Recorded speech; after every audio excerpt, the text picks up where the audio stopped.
we are going to talk about past lives again. We're going to talk about our experiences, though. And this lovely little munchkin is Griffin. Yep. He's Alex's foster dog right now. Yeah. So, he's a good boy. Sweetest. He just wanted to be involved. Yeah, he's decided that he wants to be between us. So. Oh, okay. Yeah, so we're going to talk about past lives. And last time we kind of talked about what past lives are, which is pretty basic. Yeah. And right now we're going to talk about like our past life experiences and also how kind of to get into the right space to if you're looking into past lives. Because, I mean, if you can look into other people's past lives as well. So, like, that's what I do for people sometimes. Yeah, sometimes, I badger her and I make her tell me things. She does. This is true. Yeah, so I think probably the easiest way to get into the mode for get into the space, like wiggle into the space of like... Wiggle into the space. I don't know. Okay.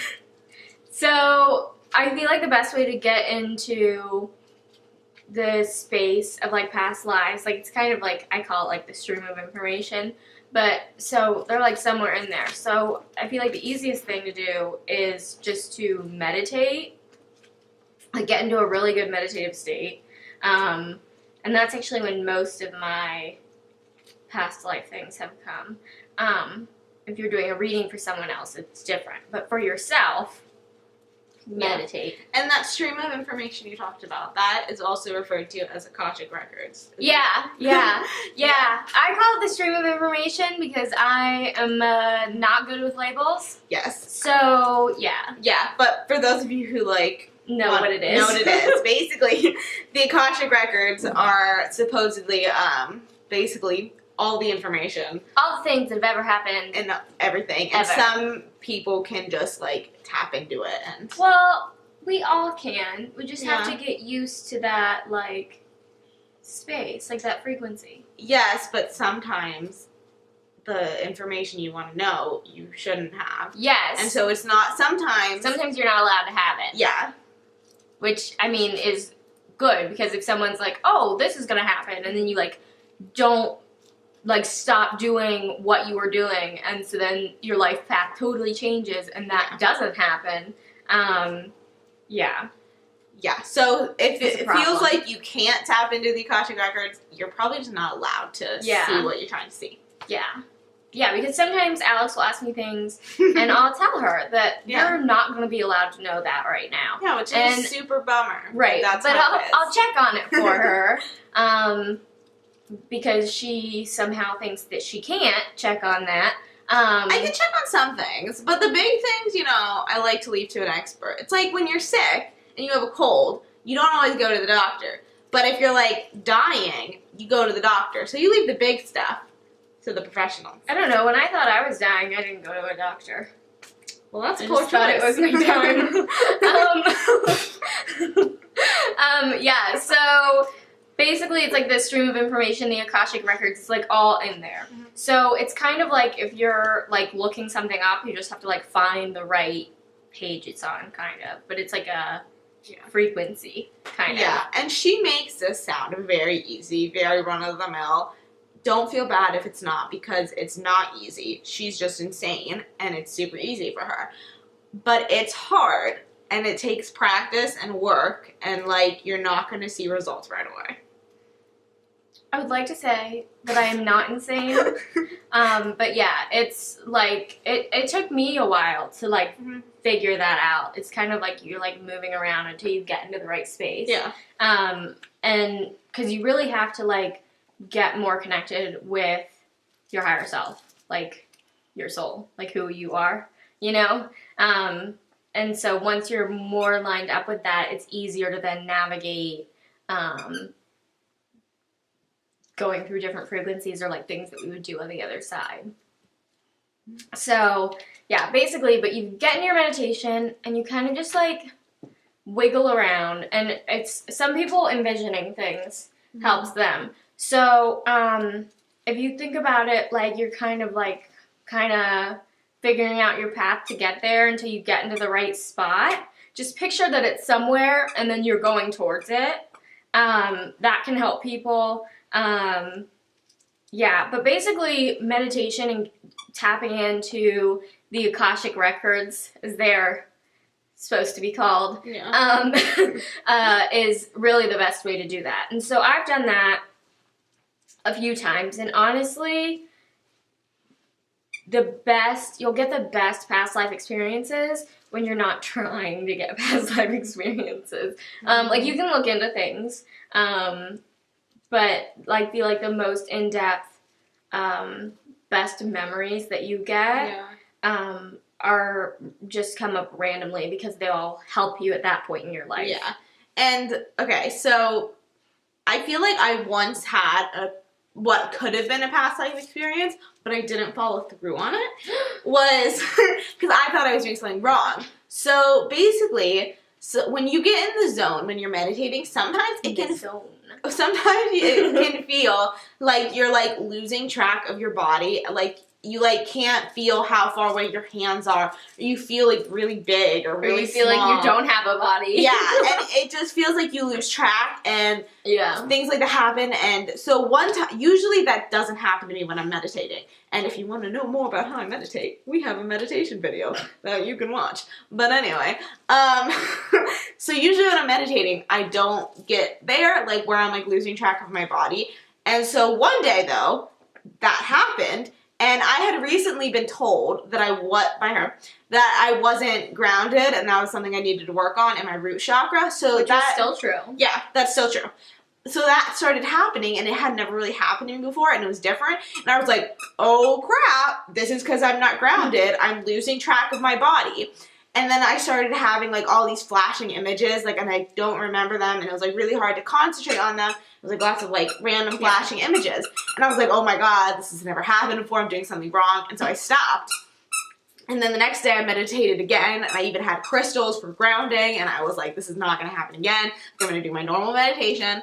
And then it happened again. I was like, oh my god, my meditating is broken. I can't meditate anymore. And so then I saw her the next day, and I told her about this. I was like, what am I doing wrong? And she was like, you idiot. That's like what's supposed to happen. Not supposed to, but that's a totally like cool thing. Yeah, so I think those were probably like past life images that were being flashed that I just wasn't focusing on. And so it can feel really weird like that. And then of course, after I knew that this losing track of your body, flashing images thing was a good thing, then the next time I meditated, I was like, all right. I was like, all right, let's do this. Let's lose track of my body. And of course, I couldn't do it because then I was expecting it. Right. And I still haven't gotten it back since because I'm like half expecting it. Here's the thing. If you're waiting for something to happen, it won't happen. You don't have a clear headspace. Exactly. And you're not like just filling your aura space with like good energy. Mm-hmm. Like you're focusing on something else. Yeah. So that's like, I don't know. And there is like manifesting, like you think it's gonna happen, it's more likely to happen. But if you're meditating, like how you get into that space is by being clear, like clearing everything out of your space. And so I had gotten to that flashing images point when my meditation, I literally wasn't expecting anything because I was happy with, how my normal meditation was, and I was just expecting normal meditation. But then, now I psyched myself out, and now I'm expecting this other thing, and I have to get back to a place where I'm satisfied and completely, like, expecting and happy with the normal meditation. So, past life experiences can kind of be hard to get to, and sometimes you'll get to them, and then you'll screw yourself up, and then you won't be able to get to them again for a while. Also, I'd like to point out that the squeaky noise is made by Griffin. Yes. There's lots of dogs. Which is great. Dogs are great and all animals are great for spirit work. So you get into that space and you are looking into things, and the way that so a lot of people think that if they do that, they're going to be like making it up, like they're imagining something. So like the way that's actually a memory and not just like a figment of your imagination is you're gonna have super strong emotions as if you were there and like super strong. Like I have a memory. So one of my guides that I work with the most, actually, out of all of them, I had a past life with him, and he showed me this so that I would understand our bond and then also to learn some other things too. So it was a pretty like chill memory. It wasn't like anything was going on. It was literally just like in a library, but super intense emotions washing over you, because when you tap into that, you're remembering that life and how you felt in that life, like that identity, because you experienced that, you just don't remember it. So if there's not like intense emotions, it's probably not a memory of a past life.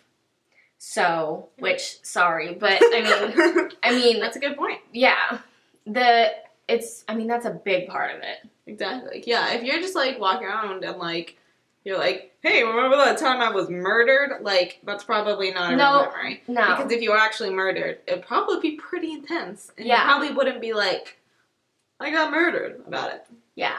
Like, I have a memory of a past life that I actually had with her. We weren't like close or anything. We were just like happened to be in the same area of the world. And I was being, I don't know, is persecuted the right word? Persecuted. Yeah, for being the way that I am. We're talking like Salem witch trials here. But not Salem. So, and so I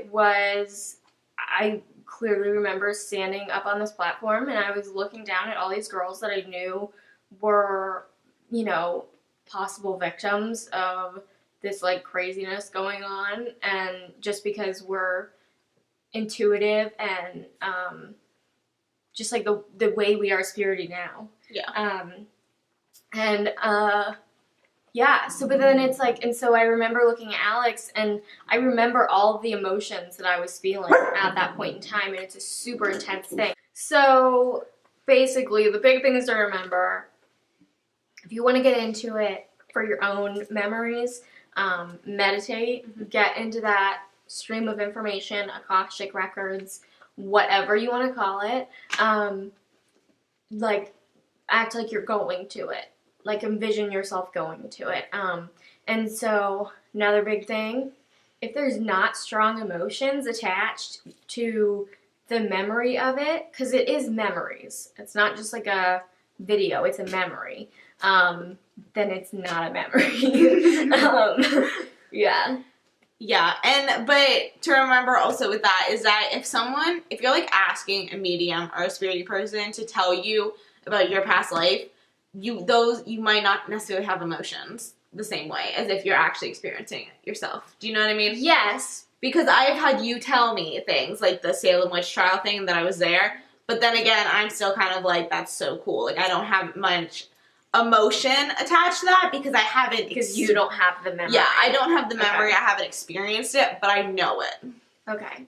And yeah, so I don't know that just knowing about things are as helpful unless the medium or the person you're seeing is really like explaining to you in depth, like they have claircognizance where they understand, and so they're understanding the entire situation and explaining to you so that you know what you're supposed to be learning from that. Because it really is, you need like a full emotional picture of it to get something out of it a lot of the times. Yeah. And there's a dog.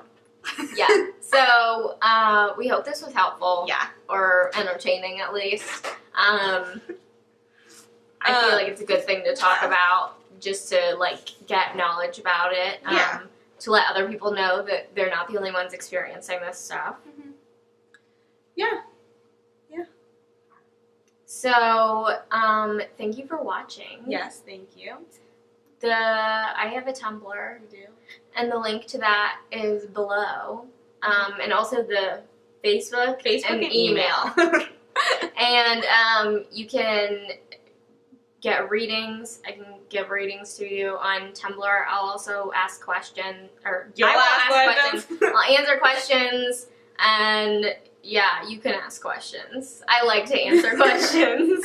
Yeah, we love to hear back from you guys. We love comments and likes, or Yeah. dislikes even, you know, if you We really love comments. if you really hate us. We love comments. Yeah, we love comments. We love to hear what's working well, what's helping people. Let us know if there's anything you want us to talk about, any questions, anything at all.